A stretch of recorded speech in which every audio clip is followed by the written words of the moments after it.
नमस्कार दोस्तों, आप सभी का स्वागत है हमारे YouTube चैनल BCS अकेडमी पर। और आज की इस वीडियो में हम नीट IIT से संबंधित टॉपिक लेकर आए हैं।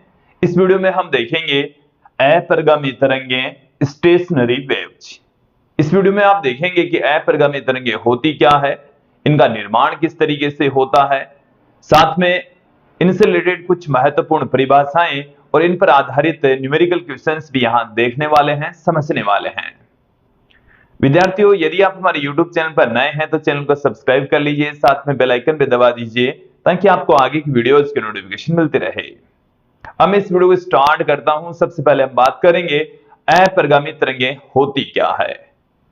तो देखिए, जब दो समान आयाम और समान आवर्ती वाली तरंगें एक दूसरे की विपरीत दिशा में संचरित होती हुई अध्यारोपित होती है, अर्थात मिलती है, तो एक नई तरंग का निर्माण होता है जो माध्यम में स्थिर नजर आती है, स्थिर प्रतीत होती है। अपरिगामी तरंग कहलाती है, स्टेशनरी वेव्स कहलाती है। देखिए, स्टेशनरी का मतलब हो गया स्थिर, तो जो अपरिगामी तरंग है वो माध्यम में स्थिर नजर आती है, इसलिए इस तरंग को स्टेशनरी वेव्स कहते हैं। देखिए, यहां पर जो कंडीशंस हैं उनको एक बार क्लियर कर लीजिए। दोनों तरंगों का आयाम समान होना चाहिए, आवर्ती समान होनी चाहिए, डायरेक्शन एक दूसरे के विपरीत होनी चाहिए, तब अध्यारोपण के पश्चात नई तरंग का निर्माण होगा। क्लियर? तो देखिए, डेफिनेशन में आपके सामने रख देता हूं। क्या है परिभाषा कि जब दो समान आयाम समान होना चाहिए, वह समान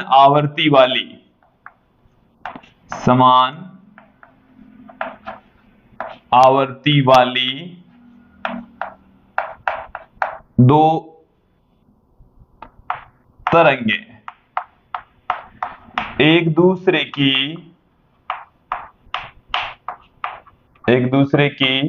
विपरीत दिशा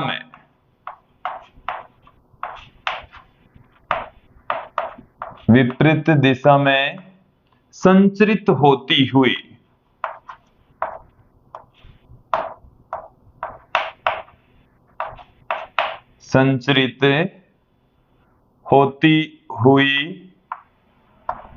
अध्यारोपित होती है।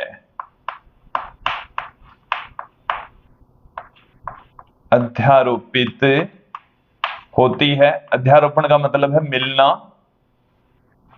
तो एक नई तरंग का निर्माण होता है। नई तरंग का निर्माण होता है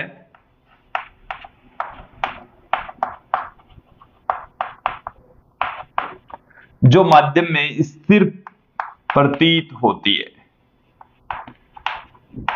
जो माध्यम में स्थिर प्रतीत होती है। जो माध्यम में स्थिर प्रतीत होती है अपरिगामी तरंग कहलाती है। अपरिगामी तरंग कहलाती है।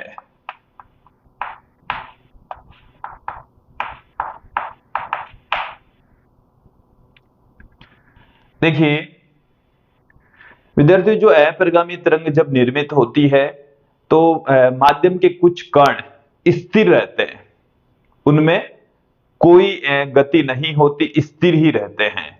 और कुछ कणों में जो विस्थापन है वो अधिकतम होता है, तो उन दोनों से निर्मित होती है अपरिगामी तरंग। जो कण बिल्कुल स्थिर नजर आते हैं, स्थिर रहते हैं, उनको हम निस्पंद कहते हैं। उन्हें क्या कहा जाता है? निस्पंद। और जो कण अधिकतम विस्थापन की स्थिति में होते हैं उनको हम प्रस्पंद कहते हैं। तो इन चीजों को क्लियर कर लीजिए कि जब अपरिगामी तरंग का निर्माण होता है तो माध्यम के कुछ कण स्थिर रहते हैं जिन्हें हम निस्पंद कहते हैं, और कुछ माध्यम के कण अधिकतम विस्थापन की स्थिति में होते हैं जिन्हें प्रस्पंद कहा जाता है। क्लियर? नोड और एंटी नोड उनको कहा जाता है। चलिए इनको भी मैं आपके सामने रख देता हूं।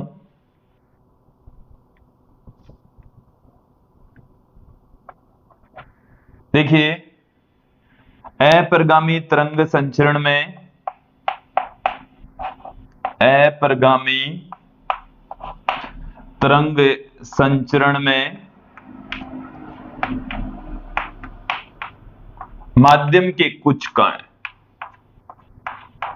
माध्यम के कुछ कण स्थिर रहते हैं, स्थिर रहते हैं, जिन्हें निस्पंद कहा जाता है, जिन्हें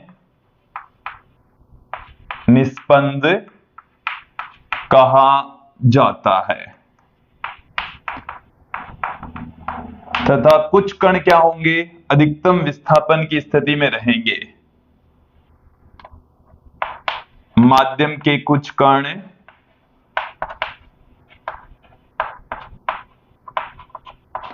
अधिकतम विस्थापन की स्थिति में रहते हैं, अधिकतम विस्थापन की स्थिति में, अधिकतम विस्थापन की स्थिति में रहते हैं, प्रस्पंद कहलाते हैं, प्रस्पंद कहलाते हैं। तो देखिए जो अपरिगामी तरंग होती है वो निस्पंद तथा प्रस्पंद दोनों से मिलकर निर्मित होती है। अब मैं यहां पर बात करता हूं अपरिगामी तरंग के समीकरण की। मैं यहां पर दो तरंग लेकर चलूंगा जिनका आयाम और आवृत्ति समान होगी, डायरेक्शन एक दूसरे के विपरीत होगी, और जब उन दोनों का अध्यारोपण होगा तो जो नई तरंग बनेगी वो अपरिगामी तरंग होगी, और उसी का जो समीकरण है वो अब हम यहां पर देख लेते हैं। तो देखिए अब मैं आपके सामने रखने जा रहा हूं अपरिगामी तरंग का समीकरण, अपरिगामी तरंग का समीकरण। तो अपरिगामी तरंग का समीकरण क्या होगा, कुछ चीजें यहां पर समझ लेनी है हमारे को। सबसे पहले मैं आपके सामने रख रहा हूं कि जैसे मान लीजिए कि अक्ष दिशा में संचरित तरंग का समीकरण, कि पहली जो तरंग है वो धनात्मक अक्ष एक्सिस दिशा में, पॉजिटिव अक्ष एक्सिस दिशा में संचरित हो रही है, और उस तरंग का जो विस्थापन समीकरण है y1 बराबर a sin omega t minus kx द्वारा दिया जाता है। इसको हम दे देंगे इक्वेशन नंबर 1। क्लियर। अब दूसरी जो तरंग होगी वो इसकी विपरीत दिशा में संचरित होनी चाहिए, तो दूसरी वाली जो तरंग है वो माइनस अक्ष दिशा में संचरित हो रही है, तो उस तरंग का जो विस्थापन समीकरण है y2 equal to a sine omega t minus kx, इस तरीके से किसी तरंग का समीकरण लिखते हैं।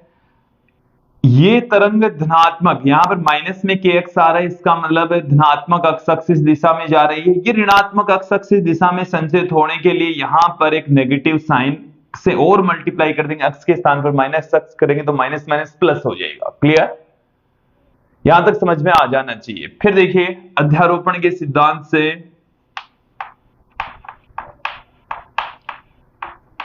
अध्यारोपण के सिद्धांत से, अध्यारोपण के सिद्धांत से हम क्या जानते हैं कि y बराबर y1 प्लस y2, समीकरण 1 और 2 को हम समीकरण 3 में पुट कर देंगे, देन हमें क्या मिल जाएगा a sine omega t minus kx plus y2 की वैल्यू कितनी है a sine omega t plus kx। अब देखिए एक चीज यहां पर क्लियर कर लीजिए कि अपरिगामी तरंगे निर्मित कैसे हो रही है। जैसे मान लीजिए कि हमारे पास में कोई डोरी है और वो डोरी के अंदर इस तरीके से उत्पन्न हो रही है, दूसरे सिरे से वो टकराकर वापस आ रही है। एक तरंग तो डोरी में जा रही है और एक तरंग डोरी में वापस आ रही है, और जब जाने वाली आने वाली दोनों तरंगे आपस में मिलती है तो एक नई तरंग बनेगी जिसको हम अपरिगामी तरंग कह रहे हैं। अब जाने वाली तरंग टकरा कर आ रही है, हो सकता है कि वो जो सिरा है वो मुक्त सिरा हो सकता है कि वो जो सिरा है वो दृढ़ सिरा हो, दोनों पॉसिबिलिटी है। यहां पर मैं जो परावर्तित तरंग ले रहा हूं ये ऋणात्मक अक्ष की दिशा में चल रही है और मुक्त सिरे से परावर्तित होकर आ रही है। देखिए दृढ़ सिरे में पाई का कलांतर उत्पन्न हो जाता है और मुक्त सिरे से टकराकर आने वाली तरंग के अंदर कलांतर शून्य होता है। यह हम वैसे लास्ट वीडियो में पढ़ चुके हैं, यहां पर भी मैं क्लियर कर देता हूं। चलिए इस चीज को समझेंगे कि हमारे पास में यहां पर ये एक डोरी है, ठीक है, और ये किसी जैसे मुक्त सिरे से बंधी हुई है। इसमें हम यहां पर एक विक्षेप उत्पन्न करेंगे ऐसे, तो विक्षेप उत्पन्न करेंगे तो ये ऊपर जाएगी और ऐसे के ऐसे ही ये जाने वाली तरंग भी ऐसे ही है, आने वाली तरंग भी ऐसी ही उत्पन्न होगी। तो दोनों के बीच में यहां पर कलांतर कितना होगा, यहां पर कलांतर होगा शून्य, यहां पर कलांतर कितना होना है, 0 होना है। क्लियर। मैं यदि यहां पर इस डोरी को बांध देता हूं एक दृढ़ आधार से, किससे बांध दिया हमने इस डोरी को, एक दृढ़ आधार से इसको कनेक्ट कर दिया है, तो इस डोरी के अंदर जब तरंग उत्पन्न करेंगे तो देखिए ये जो डोरी है ऐसे जाने वाली तरंग तो ऐसे जा रही है, लेकिन टकराने के बाद में ये ऐसे उत्पन्न होने वाली है। क्लियर। तो जाने वाली तथा आने वाली तरंग के बीच में जो कलांतर है वो पाई का विषम गुणज क्रिएट हो जाएगा, मतलब पाई 3 पाई इस तरीके से क्रिएट होने वाला है। ठीक है। तो यहां पर हमने जो पहली और दूसरी तरंग दिखाई है, पहली तरंग जा रही है और दूसरी वाली जो तरंग है वो मुक्त सिरे से टकराकर आ रही है। यदि दृढ़ सिरे से टकराकर आती तो प्लस में पाई और करते, यहां पर प्लस में क्या हो जाता, पाई और हो जाता, तो प्लस में पाई होता तो यहां पर एक नेगेटिव साइन और क्रिएट हो जाता। क्लियर। चलिए, तो यदि इस स्थिति के अंदर मुक्त सिरे से टकराकर आ रही है तब अपरिगामी तरंग का जो समीकरण है वो क्या होगा, पहले ये देख लेते हैं, समझ लेते हैं। चलिए यहां से इन दोनों का विस्तार करें। A sine A plus A minus B वाला फॉर्मूला लगा दीजिए, तो sine omega T cos K X minus cos omega T sine K X, फिर प्लस में ए, इसमें साइन ए प्लस बी वाला फॉर्मूला लगा दीजिए, तो sine omega T cos K X minus cos omega T, plus में आएगा अब की बार क्योंकि प्लस का साइन है, साइन के एक्स। तो यहां से ये वाला पद इस वाले पद से कैंसिल हो जाएगा, तो y बराबर क्या आएगा, ये 2 टाइम्स हो जाएगा 2a cos K X sign omega T, ये हमें प्राप्त हो जाएगा, ये हमें प्राप्त होने वाला है। तो y is equal to 2a cos K X sign omega T, ये हमें मिल चुका है अपरिगामी तरंग का समीकरण, अपरिगामी तरंग का समीकरण। तो इसे आप हम इसको ही बार बार यूज में लेने वाले हैं। y बराबर आ चुका है 2a cos K X sign omega T, और इसे हम ऐसे भी लिख सकते हैं a साइन ओमेगा टी, जहां जो a है ये है 2a कोस के एक्स के बराबर अपरिगामी तरंग का आयाम। ठीक क्या है, अपरिगामी तरंग का आयाम है। क्लियर। यहां तक स्पष्ट हो जाना चाहिए। अब देखिए मान लीजिए कि जो तरंग है वो मुक्त सिरे की बजाय दृढ़ सिरे से टकराकर वापस लौट रही है, देन हमें क्या मिल जाएगा, उस स्थिति के अंदर अपरिगामी तरंग का समीकरण क्या होगा। चलिए देख लेते हैं। तो जब यहां से दृढ़ सिरे से ये परावर्तित हो, किससे परावर्तित हो, दृढ़ सिरे से जब ये परावर्तित हो तो यहां पर एक, चलिए अब यहां पर हम देख लेते हैं, जब ये जो तरंग है दूसरी वाली तरंग दृढ़ सिरे से परावर्तित होती है तो इसमें पाई का एक अतिरिक्त कलांतर उत्पन्न हो जाएगा, और उस स्थिति में जब हम इसको sine 90 plus pi 180 plus theta करेंगे तो यहां पर एक माइनस में साइन क्रिएट हो जाएगा, माइनस में sign omega T minus plus में के एक्स आ जाएगा। और यहां से जब कैलकुलेट करेंगे तो एक नेगेटिव साइन यहां पर क्रिएट होने वाला है। जब यहां पर नेगेटिव साइन क्रिएट हो जाएगा तो ये दोनों कट जाएंगे और यहां पर हमारे पास में एक माइनस में 2a, देखो उस स्थिति में क्या आएगा, y is equal to minus में 2a sine K X cos omega T आ जाएगा। क्लियर, यह हमें प्राप्त होने वाला है। यहां तक आपको चीजें समझ में आ जानी चाहिए, क्लियर हो जानी चाहिए। तो देखिए अपरिगामी तरंग है वो कितने तरीके से हो सकती है, कितनी पॉसिबिलिटी है वो मैं आपको बता देता हूं। अपरिगामी तरंग के विभिन्न रूप वो मैं आपके सामने रख देता हूं। देखिए अपरिगामी तरंग होगी y बराबर प्लस माइनस 2a cos के एक्स साइन ओमेगा टी के रूप में, या तो प्लस में होगी या माइनस में होगी। ये ऐसे भी हो सकती है plus minus 2a sine K X cos omega T, इस रूप में भी संभव है। क्लियर, देखिए और कौन सा संभव है वो भी मैं आपके सामने रख देता हूं। Plus minus 2a cos K X cos omega T, या ये ऐसे भी हो सकती है plus minus 2a sine K X sign omega T. ये मैंने चार स्थितियां आपके सामने रखी है जो कि अपरिगामी तरंग के समीकरण को रिप्रेजेंट करती है। मैंने यहां पर ये वाला समीकरण निकाला है और आपको दिमाग में ये वाला ही फिट करके रखना है। क्लियर, क्योंकि मोस्टली जो क्वेश्चंस हैं वो इसी पर ही आधारित होते हैं। ये जब तरंग है, ये तरंग अपरिगामी तरंग है, वो जब दृढ़ सिरे से मुक्त सिरे से तरंग का परावर्तन होता है उस कंडीशन में हमें प्राप्त होता है। अब मैं यहां पर बात करूंगा हमें निस्पंद कब मिलेंगे, प्रस्पंद कब मिलेंगे। तो देखिए निस्पंद की डेफिनेशन तो यही है कि जब आयाम शून्य हो, आयाम क्या हो, शून्य। तो आयाम जब हम शून्य कर देंगे तो हमें निस्पंद प्राप्त होने वाले हैं जिनका आयाम शून्य हो। तो देखिए निस्पंद, वैसे मैं निस्पंद के बारे में इस वीडियो में चर्चा कर चुका हूं, यहां पर भी देखिए निस्पंद तो वे बिंदु होते हैं जिनका आयाम शून्य होता है। वे बिंदु जिन पर तरंग का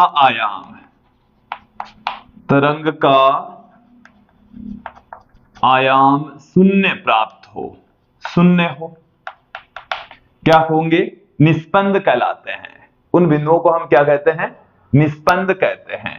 क्लियर, तो देखिए निस्पंद में आयाम 0 हो जाएगा, इसका मतलब है a बराबर 2a cos के एक्स बराबर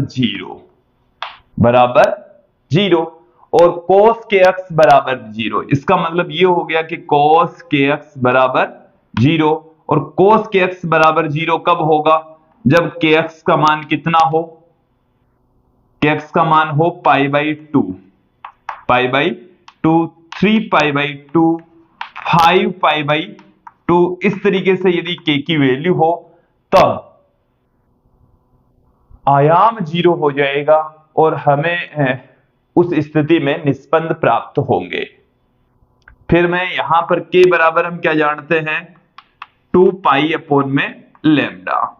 तो देखिए इस स्थिति के लिए यहां से के की वैल्यू पुट कर देंगे 2 पाई अपॉन में लैम्डा इंटू अक्स बराबर है पाई बाई 2 हो सकता है, 3 पाई बाई 2 हो सकता है, 5 बाई 2 हो सकता है। तो इस स्थिति में देखिए अक्स बराबर क्या होगा, तो देखिए यहां से पाई से तो पाई कैंसिल हो गया, ये आ जाएगा हमारे पास में लैम्बडा बट्टे में 4, लैम्बडा बट्टे में 4। यहां पर क्या आ जाएगा, पाई से पाई कैंसिल हो जाएगा, 3 लैम्बडा बट्टे में 4, 5 लैम्बडा बट्टे में 4, इसी प्रकार से 7 लैम्बडा बट्टे में 4 ये चलता रहता है। क्लियर? तो इसका मतलब यहां पर समझ लीजिए कि पहला निस्पंद हमें लैम्बडा बट्टा 4 स्थिति पर, दूसरा जो निस्पंद है वो हमें 3 लैम्बडा बट्टा 4 की स्थिति में, इसी प्रकार से अगला जो निस्पंद है वो 5 लैम्बडा बट्टे में 4 की स्थिति पर हमें प्राप्त होता है। तो यहां से आप पाएंगे कि दो निस्पंदों के बीच की जो डिस्टेंस है वो लैम्बडा बाई 2 होती है। दो निस्पंदों के मध्य की दूरी कितनी होगी? दो निस्पंदों के मध्य की दूरी, निस्पंदों के मध्य की दूरी, मध्य की दूरी, तो 3 लैम्बडा बाई 4 में से लैम्बडा बाई 4 जब घटा देंगे तो हमें क्या मिलेगा? लैम्बडा बाई 2 मिलने वाला है। इसमें से ये घटा दीजिए, इसमें से ये घटा दीजिए, हमें लैम्बडा बाई 2 ही प्राप्त होने वाला है। तो ये स्पष्ट हो जाना चाहिए, क्लियर हो जाना चाहिए। तो निस्पंद वे बिंदु जहां पर आयाम शून्य होता है, और आयाम कब शून्य होगा? जब kx का मान pi by 2, 3 pi by 2, 5 pi by 2 इस तरीके से प्राप्त हो। और स्थिति क्या होनी चाहिए? Lambda by 4, 3 lambda by 4, 5 lambda by 4, 7 lambda by 4। और यहां पर एक चीज क्लियर हो जाती है कि दो निस्पंदों के बीच की जो डिस्टेंस है वो लैम्बडा बाई 2 के इक्वल होती है। मैं यहां पर बात करता हूं प्रस्पंदों की। अब यहां पर हम चर्चा कर लेते हैं प्रस्पंद के बारे में। तो देखिए, प्रस्पंद वे बिंदु होते हैं जहां पर आयाम अधिकतम होता है, वे बिंदु जिन पर तरंग का आयाम अधिकतम हो,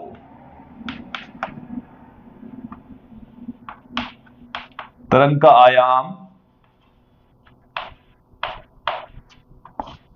अधिकतम हो, प्रस्पंद कहलाते हैं। क्या कहलाएंगे? प्रस्पंद कहलाएंगे।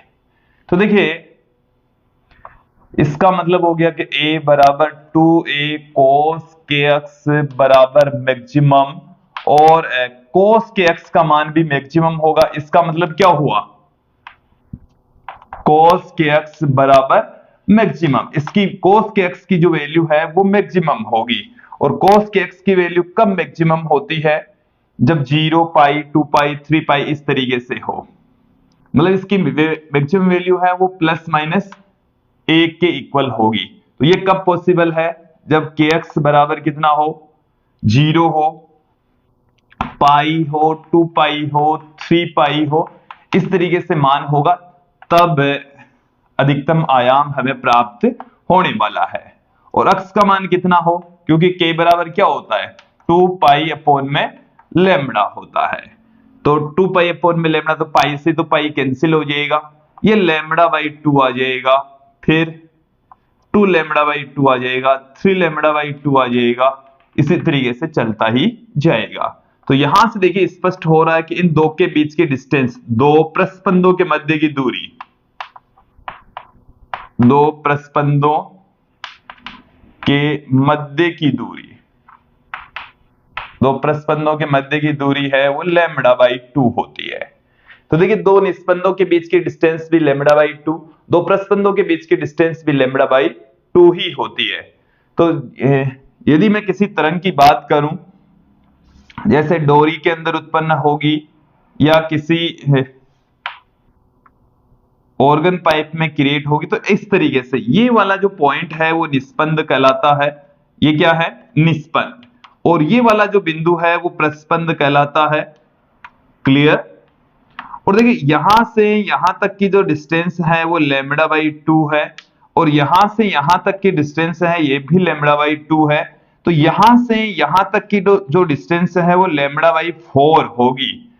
तो लगातार दो निस्पंदों के बीच की दूरी लैम्बडा बाई 2, लगातार दो प्रस्पंदों के बीच की दूरी लैम्बडा बाई 2, लगातार एक निस्पंद और एक प्रस्पंद के बीच की दूरी लैम्बडा बाई 4 होती है, लैम्बडा बट्टा 4 होती है। क्लियर? स्पष्ट हो जाना चाहिए। इसके बाद में हम आगे बढ़ते हैं, अपरिगामी तरंगों से संबंधित कुछ महत्वपूर्ण परिभाषाएं यहां पर देख लेते हैं।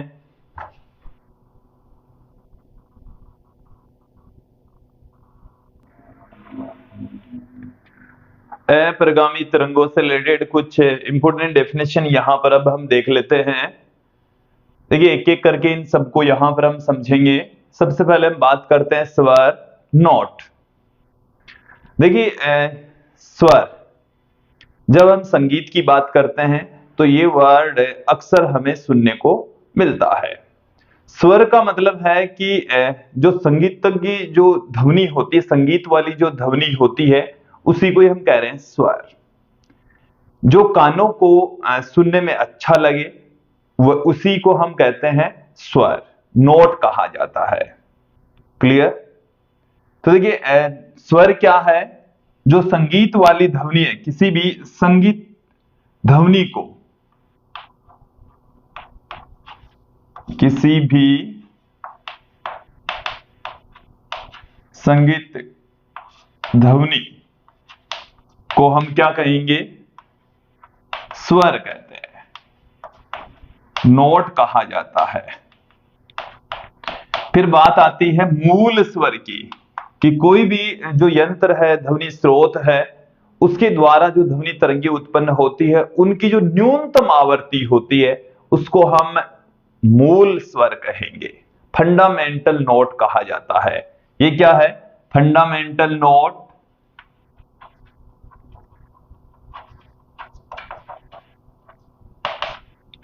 आप यहां पर देखेंगे किसी ध्वनि स्रोत या यंत्र, कोई ध्वनि स्रोत हो सकता है, ध्वनि स्रोत या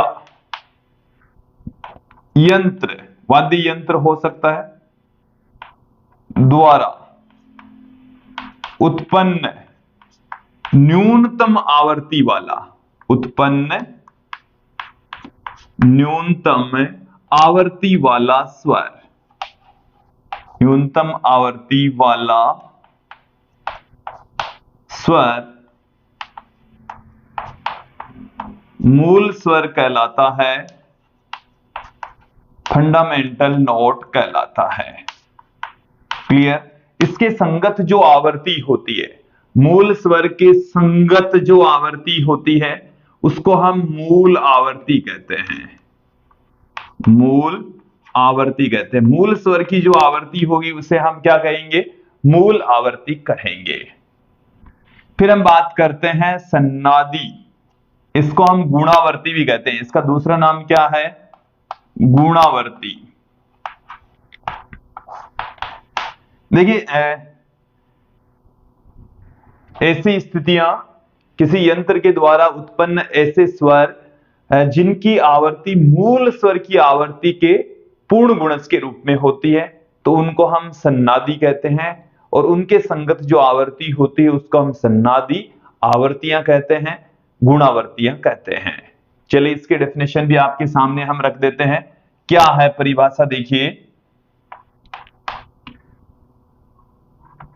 कि वे स्वर जो मूल स्वर के पूर्ण गुणज के रूप में हो, वे स्वर जो मूल स्वर के पूर्ण गुणज के रूप में हो, पूर्ण गुणज के रूप में हो, क्या कहलाते हैं? सन्नादी कहलाते हैं। और इनके संगत जो आवृत्ति होती है, देखिए सन्नादी कहलाती है। और इनके संगत आवृत्तियां, इनके संगत आवृत्तियों को हम क्या कहेंगे? इनके संगत आवृत्तियां सन्नादी आवृत्तियां या गुणावर्तियां कहलाती है। सन्नादी आवृत्तियां या हम कह सकते हैं गुणावर्तियां। सन्नादी आवृत्तियां या इनको हम गुणावर्तियां भी कहते हैं। जैसे इसको क्लियर कर ले, मूल आवृत्ति यदि हमारे पास में n है, तो जो सन्नादी आवृत्तियां होगी वो n, 2n, 3n, 4n इस तरीके से होने वाली है। Clear? n, 2n, 3n, 4n dot dot dot, इस तरीके से ही हमें सन्नादी आवृत्तियां प्राप्त होगी। क्लियर? फिर हम बात करते हैं अधिस्वरक। देखिए अधिस्वरक जो अधिशेष होते, मूल आवर्ती के अलावा जो अधिस्वर क्रिएट होते हैं, मतलब मूल आवर्ती के अलावा जो सन्नादियां उत्पन्न होती है, उसको हम कहते हैं अधिस्वर। उन्हें क्या कहा जाता है? अधिस्वर कहा जाता है। क्लियर करें इसको। जैसे पहली जो आवर्ती है, न्यूनतम जो आवर्ती है, इसको हम कह रहे हैं एन से, और ये होता है मूल स्वर। ये क्या होता है? मूल स्वर। ये 2n होती है सन्नादी आवर्ती, 3n भी सन्नादी आवर्ती, 4n भी सन्नादी आवर्ती। ये जो सब आप देख रहे हैं, ये सन्नादी आवर्तियां है, ये फर्तम सन्नादी आवर्ती है। इनको क्लियर करें। ये तो है मूल स्वर, या इसको हम क्या कह सकते हैं? फर्तम सन्नादी। और इसको हम कह सकते हैं द्वितीय सन्नादी या द्वितीय गुणावर्ती। क्लियर? इसको हम कहेंगे तृतीय सन्नादी, तृतीय सन्नादी आवर्ती। इसको हम कहेंगे चतुर्थ। ठीक है। अब बात करते हैं यहां पर अधिस्वर की। तो अधिस्वर क्या है? मूल स्वर से जो भी ऊपर वाले स्वर है, उनको हम अधिस्वर कहेंगे। तो मूल स्वर तो ये है, ये सारे के सारे क्या है? 2n, 3n, 4n, 5n, ये सब के सब क्या होंगे? अधिस्वर होंगे। क्लियर?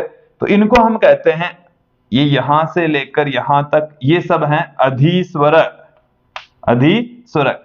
इसको हम कहते हैं फर्तम अधिस्वरक। फर्तम अधिस्वरक कहा जाता है। क्लियर? जो द्वितीय सन्नादी आवर्ती है, द्वितीय गुणावर्ती है, वो फर्तम अधिस्वरक है। तृतीय सन्नादी आवर्ती है, वो द्वितीय अधिस्वरक है, द्वितीय अधिस्वरक कहलाता है। इसी प्रकार से चतुर्थ सन्नादी आवर्ती तृतीय अधिस्वरक होती है, तृतीय अधिस्वरक होती है। क्लियर? स्पष्ट हो जाना चाहिए, क्लियर हो जाना चाहिए। यहां तक समझ में आ गया। फिर मैं बात करता हूं अष्टक की। तो देखिए अष्टक वो आवर्ती होती है जिसकी आवर्ती मूल स्वर की दुगुनी होती है। तो ऐसी आवर्ती जिसका मान मूल स्वर का क्या हो? 2 टाइम्स हो। मूल स्वर का 2 टाइम्स होता है, तो उसको हम कहते हैं अष्टक। क्या कहा जाएगा? अष्टक कहा जाएगा। चलिए मैं आपके सामने रख देता हूं, इसको भी समझा देते हैं कि वे आवर्ती, वे स्वर जिनकी आवर्ती, जिनकी आवर्ती मूल स्वर की दुगुनी हो, मूल स्वर की दुगुनी हो, तो उसको हम अष्टक कहेंगे। इसे क्या कहा जाएगा? अष्टक। जैसे मैं बात करूं फर्तम अष्टक की, तो ये जो अष्टक है n2 से मैं पुट कर दूं, मूल स्वर यदि n1 है, तो ये जो n2 है इसको हम n1 का अष्टक कहेंगे, n1 का फर्तम अष्टक कहा जाएगा। और यदि n2 ऐसे है 2 की घात 3, तो यहां पर ये तीसरा अष्टक है। n2 क्या है? n1 का तीसरा अष्टक कहलाता है। तो अष्टक का मतलब है कि ऐसे स्वर जिनकी आवर्ती मूल स्वर की 2 टाइम्स हो सकता है वो 2 times, 4 times, 8 times, 16 times, 32 times हो। तो जितना वो टाइम्स होगा, मतलब 2 के मल्टीपल में होगा, उतना ही नंबर का वो अष्टक होने वाला है। तो ये थी कुछ महत्वपूर्ण परिभाषाएं। अब हम कुछ क्वेश्चंस भी आपके सामने रख देते हैं।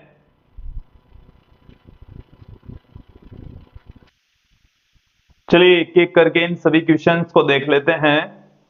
सबसे पहले ये वाला क्वेश्चन देखिए कि 1.21 एंगस्ट्रॉम दूरी पर स्थित 2 परमाणु के मध्य एक अपरिगामी तरंग का निर्माण होता है जिसमें 3 निस्पंद तथा 2 प्रस्पंद हैं। अपरिगामी तरंग की तरंगदैर्घ्य क्या होगी? चलिए इसको एक बार डायग्राम के जरिए समझ लेते हैं। हमारे पास में यहां पर ये 2 परमाणु हैं, तो इसमें एक अपरिगामी तरंग बनती है। तो 3 निस्पंद, तो एक निस्पंद तो यहां बन जाएगा, एक निस्पंद यहां बन जाएगा, एक इनके बीचों बीच बनने वाला है। 2 यहां पर प्रस्पंद बनते हैं, एक प्रस्पंद ये बन गया, एक प्रस्पंद ये बन गया। तो इस तरीके से एक हमें अपरिगामी तरंग मिलने वाली है। और यहां से यहां तक की जो डिस्टेंस है वो लैम्बडा होती है, और मैं आपको बता दूं कि इन दोनों के बीच की जो डिस्टेंस है वो कितनी है, 1.21 एंगस्ट्रॉम है। तो यहां पर जो तरंग दैर्घ्य है वो 1.21 एंगस्ट्रॉम के इक्वल होने वाली है। क्लियर कर लीजिए, समझ लीजिए। नेक्स्ट क्वेश्चन देखिए कि एक अपरिगामी तरंग को उत्पन्न करने वाली अवयवी तरंगों के आयाम, आवर्ती तथा वेग क्रमशः 8 सेमी, 30 हर्ट्ज तथा 180 सेमी पर सेकंड है। तो अपरिगामी तरंग का समीकरण क्या होगा? देखिए यहां पर हमें यह नहीं बता रखा कि जो अपरिगामी तरंग है वो किस टाइप की है, मतलब दृढ़ सिरे से परावर्तित हो रही है या मुक्त सिरे से परावर्तित हो रही है, ये कुछ हमें नहीं दे रखा। तो आपको मुक्त सिरे से परावर्तित वाली अपरिगामी तरंग का समीकरण ही लेकर चलना है, जो कि y बराबर 2a cos kx sin omega t के इक्वल होती है। इसे हम क्या पुट कर देंगे, यहां पर हम पुट कर देंगे 2